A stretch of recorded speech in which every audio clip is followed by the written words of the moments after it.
Tsaka nga pala, oh, Ano to? bigay mo sa nanay mo para pandagdag niya sa utang niya kay Aling Chona. Salamat. Tres, wala akong pera eh.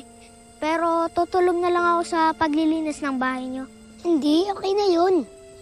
Tulungan niyo lang akong dikitan tong sapatos ko. Sige, tara. Paano ba yan? Ano ba Medyo nangyari? mainit pa to ah.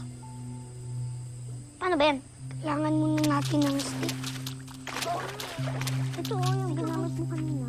Sige. Hindi, mainit yan eh. Kailangan muna natin ng stick. Hoy! Ano ginagawa niyo dito? Bakit? Wala ka na doon. Ano to? Wala to ah. Tapon na to. Ginagamit ko pa yan. Balik mo yan. Ibalik. Kunin niyo. Mahabol niyo kami. Uy, napasok ko yan! Bye, pala! Please.